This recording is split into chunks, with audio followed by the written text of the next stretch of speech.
परिवार की उन बच्चों की बद्दुआ लगेगी। ध्यान रखना सब लोग जो मेरी आवाज सुन रहे हैं, वो आए तो पीठ फेर के खड़े हो जाना।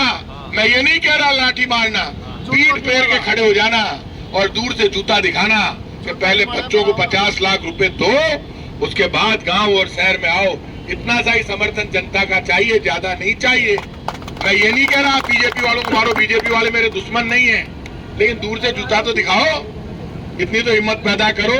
ये लड़ाई जो ये नौजवान लड़ रहे हैं, ये लड़ाई ना तो नरेश की है ना इन नौजवानों की है, ये लड़ाई राजस्थान की उस मां की है जिनके 7 बच्चे चले गए। ये लड़ाई आदिवासी की है, ये लड़ाई गांव की, खेत की, खलियान की, गरीब की है। ये लड़ाई उन बच्चों की है जो आज हमारे बीच में नहीं है, लेकिन उनकी माँ बाप ने यदि ये कह दिया 50 लाख का मुआवजा दो, तो बकरियां देकर विदा कर दिया। बकरी तो मुख्यमंत्री जी आप ले जाओ और 50 लाख यहाँ दे जाओ। धन्यवाद।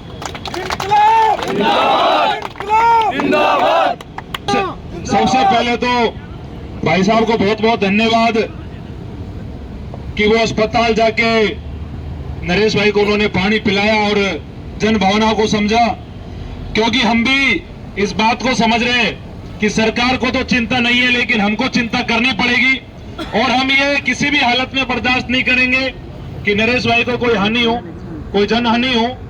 और ये समझा के आए हैं और इनके आग्रह से, क्योंकि भाई साहब विश्वविद्यालय में नरेश भाई के सीनियर रहे हैं, तो इनके आग्रह पर जल उन्होंने लिया है। इसके लिए हम सब उनको धन्यवाद देते हैं कि उन्होंने इस छोटी सी बात को माना और मान के बात को समझा कि मजबूत रहेंगे तो आगे लड़ाई लड़ते रहेंगे। बाकी भाई साहब आगे आप यहां पहुंच गए हो, हमें बहुत मजबूती मिली है और मुझे उम्मीद है कि नरेश भाई साहब को भी बहुत मजबूती मिली है और उनको भी आपके आने से अच्छा लगा है। और आगे इस लड़ाई को और मजबूती से लड़ने का काम करेंगे और सरकार को वार्ता के लिए कोई पहल करनी चाहिए।